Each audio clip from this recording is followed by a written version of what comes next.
Yo, what's going on, everybody? It's your boy Real back with another motherfucking review, man. Yo, this is Sons of Anarchy Season 1, Episode 2. Happy Teller Tuesday to all my people out there. Yo, I want to send a special salute to all my people in the Discord, keeping it popping. I just be coming in there just to see the comments, just to see our conversations. I love it. Westworld, I got to work on. I'm watching a lot, I'm doing a lot, but the Westworld convos is definitely in there. And just salute to y'all getting into each individual room, just turning it up. And a special salute to Pam, my unofficial official moderator. I wish I could make it official.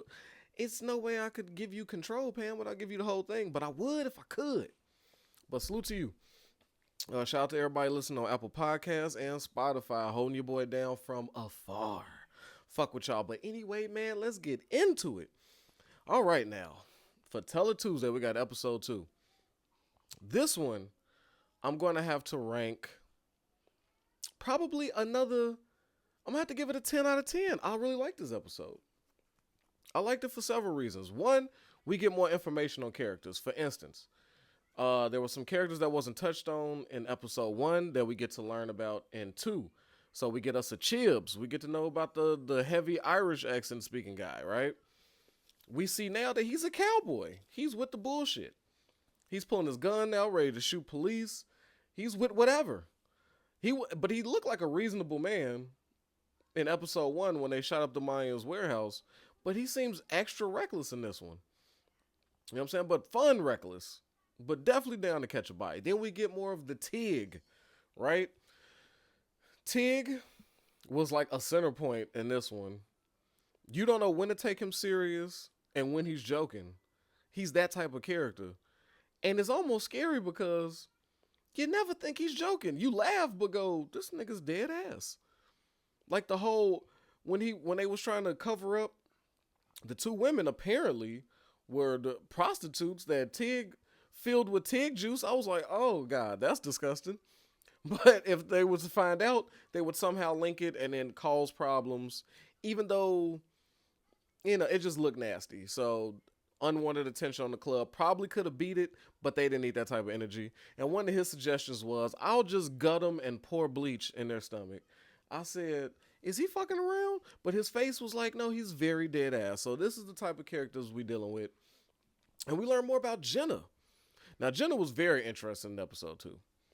She, in the first episode, she looked very motherly. Like, just a caring mother, but had some secret shit going on with Jax's father, John. But this one, she's the godmother. You see right now her role is to keep all the women in charge. All the club's girlfriends, wives. She runs all the ladies in charming. That's her role, keeping them on point. And like, hey, when she ran down on Donna, saw her struggling with the groceries, it was a very powerful conversation because then she said, this is me being nice. You know what I'm saying? Because my, what's she say? What's the lady that cooks? Martha Stewart. She said her Martha Stewart is running thin. Right? So it's like Donna don't want to bring out the demon. She was talking a little tough to Jenna, but deep down, Donna showed a fear of her. She's like, she was trying to stand up for herself and for her family, but Jenna won that out. She pressed Tara. Well, Tara? Am I saying it right? Tara, right. So Tara, they had a 1v1 conversation. Tara accused her of giving Wendy some heroin. You know what I'm saying? Talking about gave her the loaded pistol. Jenna just denying it and checking her. Like, are you a detective? No. You're a doctor, right? Shut the fuck up. And I know who you are. And I know you're trying to win Jax back. Called her out on her shit. Jenna don't hold her tongue for nobody. So Jenna just put your shit on Front Street, let you know right where it is. So you gotta respect her. She gained a lot of respect this episode. She's not just somebody's wife or somebody's mother. She might be the true leader. Anybody that controls the behind the scenes like that, control your women that you got to deal with on day to day, is a very, very powerful force. And Jenna is showing that. And you also see the distrust between Jenna and Jax this episode. Jax was reading more of the John Taylor memoirs, the book, his father's book. And Jenna knows for some reason, like, this is going to be an issue. It's not right now, but she can smell a problem. and it's still a mystery to John that we don't know about. So, but Jenna knows. So we're just waiting for this whole thing to unfold. And then she asking Jax about the book, like, oh, I'd love to read it. And he's like, nah, it's just some pictures, some other shit. So he truly see this is a situation where they love each other greatly, but don't trust each other. Two things can be true. Love does not necessarily correlate with trust. You can love the hell out of somebody and don't trust them. Or you could trust them and not love them or like them at all. Two separate entities. And that's a clear display right there between Jax and Jenna. Also, one of the things I noticed in this episode, they got a lot of racial shit off. A lot of shit you would not see in today's super PC era. You had, I mean, it was just hella, I was like, wow, FX really let you slide back then. You had Jenna making Jew jokes. She's like, oh, you need a Jew brain to count these numbers. I was like, damn, Jenna, okay. I heard a wetback about 77 times. Then you got nigger being flung around. And and that really didn't bother me because these words gave it realism. You know what I'm saying? This is how these clubs that are separated in race would look at each other. Like, this is just how it is. And it's funny to me, the Niners is getting blamed, like the black folks in here is getting blamed for a lot, but you don't see them a lot. You got, we get introduced to the sheriff of the town, what's his name? Uris? The fuck's that dude's name? Whatever. But he runs the town and he's blaming niggas for jacking trucks. And I was like, God damn, okay. So there's a nigger problem going on with truck jacking. And that's not even black folks' MO. I'm like, I could see maybe Niners running down, but I'm like, just random black folks sticking up truck drivers. That seems more like a mafia type thing, right? Like we've never been associated with truck jacking, so I thought that was a little awkward. But we get to know about him. He's the reason why the Suns get to do what they do. Him and Clay have a relationship where it is, I pay you, you keep motherfuckers off our ass. And that's when we run to Super Cop Dale. Right? Dale is clearly going to be a problem. He's just waiting for the chief to step down so he could take the position. And he's not for none of that looking the other way. He wants the Suns' asses. And I know watching it, I'm not liking him. Just because it's like, man, manage your own business. But this is his business. And he's really the only cop doing his job. He's finding little cracks, like it was out of his jurisdiction, but he found it where the LLC was of the warehouse was in Charmin. So technically that gives him jurisdiction to come to some place and investigate. So he's not fucking around. You may not like him, but Dale is a hell of a cop. And the way he's running down on he's running down on Jax, telling him, giving him a heads up, like, I'm on your ass. Then he pulls up to the clubhouse and lets Clay and them know, hey, it's cool. Y'all got this one. But the Suns are fucking out of Charmin if I got anything to say about it. So I'm just going to wait my time. So Dale is just sitting back and observing, which is a dangerous, dangerous motherfucker. Though his hands may be tied, he is in everything. He's watching. Just like the feds would. The feds will let you get crimes off for 10 years. Building up a solid case, just evidence after evidence to come down and rain on your head at the end of it. And that's what Dale seems to be doing. So he's not just hanging it up because he can't do shit. He's just doing his job. He's stacking up info, waiting for his time to strike. So he's going to have to be dealt with. Okay, and I don't know if they out here just killing cops, but if they have to, Dale looks like the one because he's not fucking around. So hate him or love him, you gotta respect the position he's playing at his job. So we get now we got the cop side of things in this episode. It wasn't too much cop resistance in the first one. The first one seems to be on the payroll, Black Buddy. But now we got interesting things going on this episode. We got one. So this, like I said, this episode was all around Tig. It was all Tig based. He's the only one. Apparently his semen is going to link them to the warehouse guns and everything, so that has to be dealt with. But Dale is on their ass, so they got to figure out something. So Clay shows you who he is. He shows that chief that he's not his friend. Yeah, I'll take your money for protection, But I'm going to just jack it our damn self. One, to send you a message because we're not friends. I don't care about your cancer. I don't care about your wife. So Clay lets it know like that. We are business associates. We have respect on a business level. But if you ain't sons, I don't owe you nothing, right? So Clay makes his position and keeps that man running things for another 6 months. So Clay is looking like a genius. He gets favor on one side because he knows he ain't been coming through with guns. It's been slow, but he knows there's something he can do, and he does it. This one we learned that Jax is a vice president also. Unless you were staring at his jacket in episode 1, you didn't know what position he played, but he's VP. So Jax is in the game with this. And I love a good mission episode. This is all about missions. Some sub problems. You got Alvarez meeting up with one of the nomads. Well, not the nomads. The Nords. And I was just like, this is a very peculiar situation. The Nords hates brown. They hate black. They hate everything that's not, I guess, what you would say, a pure white race. But they're teaming up with the Mexicans to go against somebody you would think they'd be in tight cahoots with. So they too have a sons issue. And you're just seeing a dynamic right here. Alvarez just wanted to keep guns out of the Niners' hands because that's their competition. It's always been a black versus brown thing, which I just, for the life of me, I've never understood.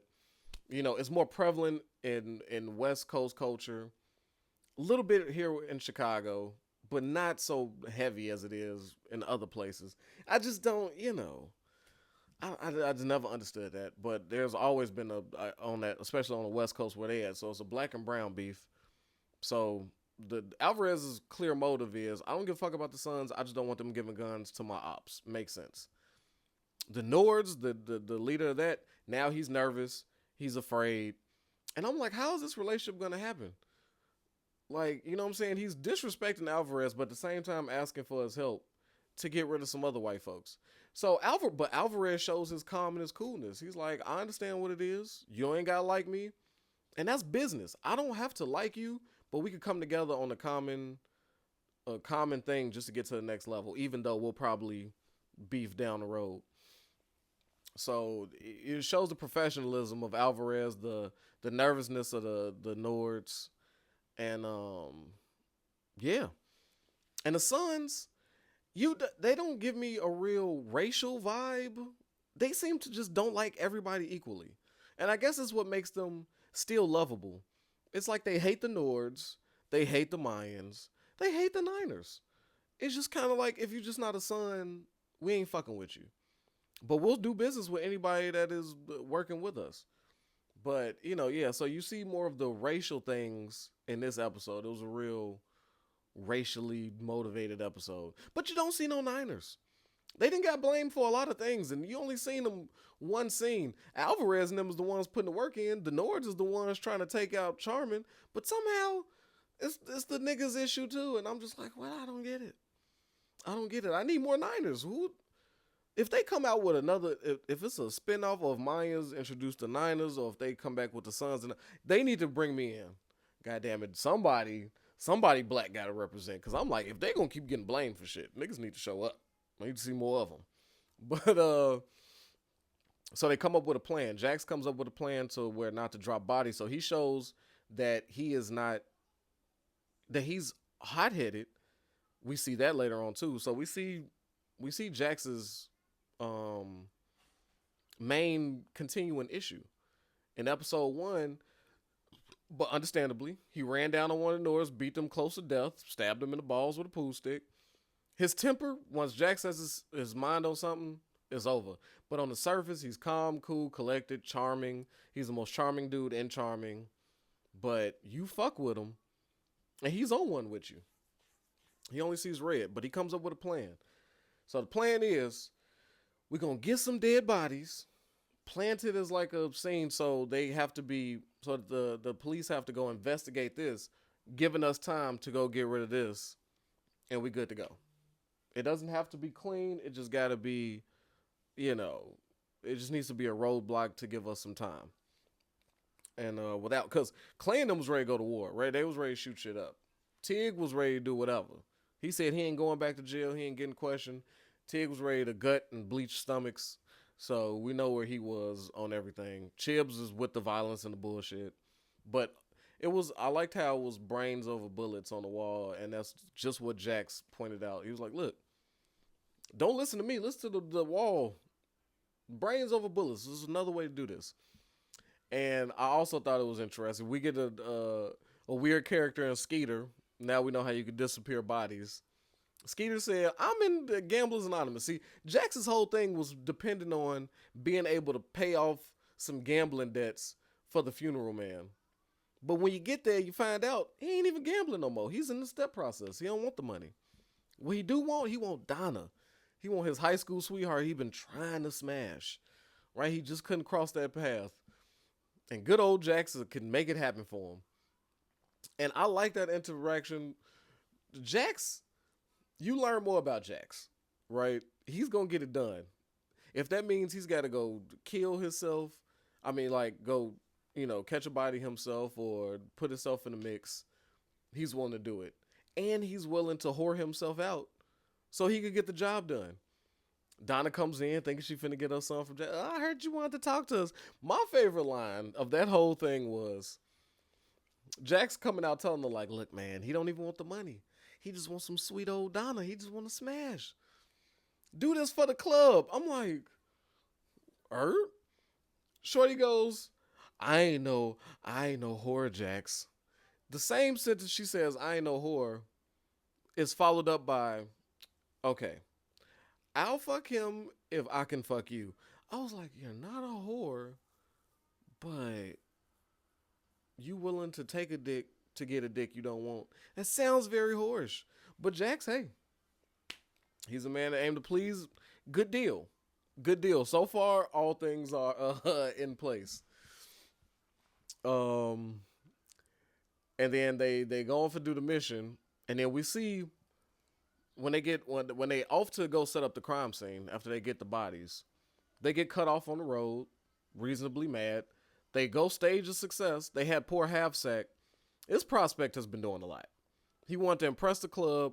First, he had to chop a deer out of a window. And then he decided, well, I'll do something nice. I'll mount it, but I'll store it in the main clubhouse first. So then we go, okay, prospects really get shit jobs. So much so is that he has to dig up a dead body himself. Nobody to help him.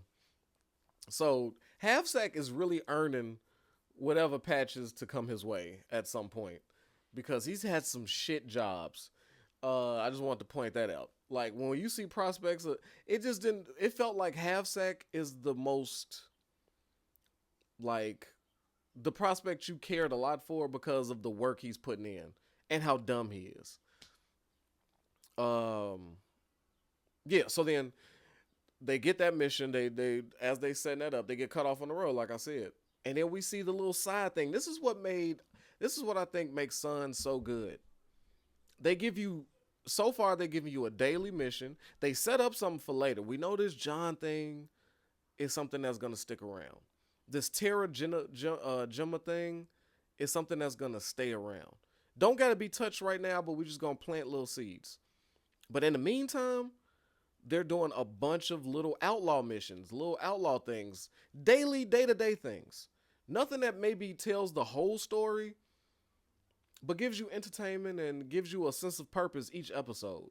You know, like you might see what's those CSI shows, right? CSI, you know why you like them? Every episode you got a case, you got a criminal, you got to figure it out, you got to catch a criminal, boom. Now, they may drop something where there's a big criminal at the end that you're looking for, but like Supernatural, they killed this different monster, but it's leading up to something bigger. And that's the Sons. It seems to be that's how the Sons are set up. There's something bigger down the line. We can't see it, but we constantly it's in the back of our mind. But every time you got a little mission. Okay, first episode, got to get the Niners their guns, sell it, bust the money down to the crew. Cool. This one got to cover up for Tig. This is what they do. But in that, as I digress, we see that once it's successful, here comes Jax. Successful mission, but here comes a side mission. Is this motherfuckers that cut us off? at the gas station. Let's go in there. Jack's going in there to think he was just gonna whoop some ass, right? Like, oh, you cut us off? We finna beat the shit out you. Turns into a homicide. My man ups the pistol as he should. He called an ass whooping. About to shoot Jax. And then the clerk comes back with an axe. I was just like, holy shit. He grabbed a fucking legit fireman's axe and brained somebody. But Tig and them is so good. I mean, not Chibbs is so good. He goes in and gets the videotape immediately. See, the Sons don't do. It may seem spur of the moment, but they are real criminals. When the police pulled them over, you got half sacking them in the back, hitting the police car to draw the attention. Jackson Chibbs immediately go to the car, grab that little video recording thing, whatever it might be, stab the tire out to make sure he can't follow him.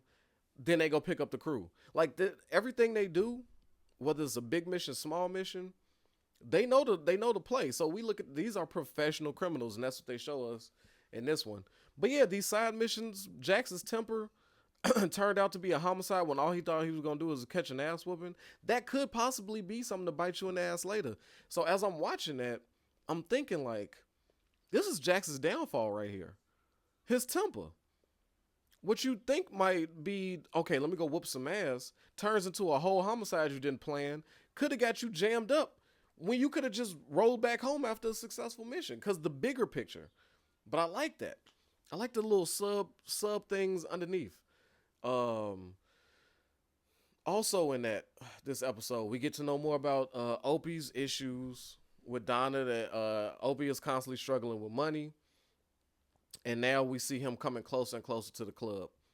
He went from not wanting nothing to do with it, just making his family, making his wife happy, just want to live a square life. It's not catching up. Just like most of us. You could just live as right as you can, but bills won't stop. Money seems like it never lasts. So Opie's just going through the regular shit. But the club we just seen got buzzed down from good gun running. And Opie wants that money. He wants to provide a happy household. He wants it, you know. And then he rolls up on his father. We see the relationship between him and his father now. The one that's on the oxygen tank. His father is not some coddling ass dad. He's an OG. And Opie pulling up, looking all sensitive with his little hippie Scully. His pop's looking at him like, grow a dick. You need money, go holler at Clay. Don't holler at me, nigga, I'm sick. I'm on, you know what I'm saying? I'm on fixed income, nigga. Go. You got money sitting right there, but you afraid. So we got Clay and Opie. We see a little bit of their relationship. Opie doesn't trust Clay for shit. We see that when he does the switcheroo, when he end up jacking the truck that he's supposed to get the protective shit for. But and Opie seems to be, you know, like a noble dude. Like, man, we here for protection. Like, you think this is the right move? Like, he don't see the bigger play, Opie, obviously, but he don't like what he's seeing, and he don't like being blindsided. And it's just showing that he has an issue with Clay. Like, it's not something physical to this point, but he just doesn't trust him. But he needs the money. So that's something we should watch out for later as well. So they give us a little bit of that. But Opie is also slowly getting back to the outlaw lifestyle. And that interaction between Jenna and Donna just solidifies that. Because Gemma knows they need Opie for whatever reason, or, you know, she's just trying to keep the women in charge. And Tara alludes to that, saying, you think you could just say anything and run anything and do what you want? And Gemma's like, yeah, pretty much. Doctor, not detective. You know, she puts a lot of motherfuckers in their place. But Tara is the only one. Wendy's scared of Gemma. Donna's scared of Gemma. At that dinner, all the ladies are surrounded by Gemma. She's the godmother. But this Tara thing, Tara looks like she's going out her way to show Gemma that she ain't what she thinks she is. So that really, and Gemma really don't like Tara for that reason. So it's looking like the battle of two strong women. So they set up a very good one. So I got to give this one a 10 out of 10. Also, the cinematography with the pull up, the 90s camera moving like cops when Jackson them go in there to whoop ass and do that was cool. I didn't see the I just liked it. It was something different. It was something kind of unnecessary.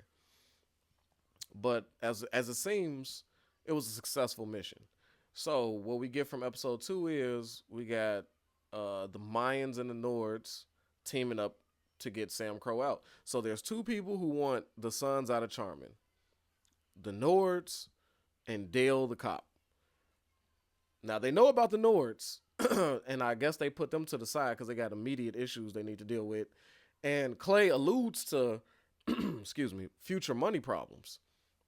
He's like, hey, don't spend it all at once because I don't know when the next time we're going to get a good gun running check. So they let us know that there. So now the job, so right now it's to get back to square one. Clay is looking to get the club some money. And he's not too concerned about the Nords right now, which could be a problem. When your enemies is plotting on you and your main thing is to just trying to get back to square one, that seems to be the issue for this season for the Suns. So yeah, great episode. Great episode. Who do I have winning this episode? Who provided the best acting? Tig was really high up there. I gotta say, because he was so strange, and you just was like, I don't know about this guy, because this is the first time you're just like, I don't know, but I think I like him. I don't know though. I don't know. Jax was just Jax. You know, throwing smiles here and there, flirting with Tara, floating with the old lady Donna before she smashed, whooping some ass. He just being the regular him. I did like Dale though. I did like Dale because he made me not like him. And that's really the goal of acting, to get me to invest in your character emotionally. So I was looking at Dale like, I don't really like you. So I don't know, it might be a toss up between Dale and Tig winning this episode. Because it's like, I like Tig, I don't know, and I fucking hate Dale. So those two, I'm going to have to give it a tie on those two. The best scene? What was the best scene of this episode? I don't know. I think the Tara and Gemma might be my number one, but the Gemma and Donna was another good one. They both show who Gemma is, like as far as her leadership or where she stands. I think I like the Tara one more though. That interaction by the elevator was extra spicy. And I know something big, and I want to know more about this beef. I want to know more about Tara and why she's back in Charming for real. So I'm probably going to give it to that scene. I'm going to give it to that one. Yeah, for sure. But I hope y'all enjoyed this, man. It was Teller Tuesday. Get in that Discord if you ain't already. The link will be in the description. Again, salute to my Apple people, to my Spotify people out there. And protect your health, yourself, your wealth. Your boy Rel is out of here, man. Peace.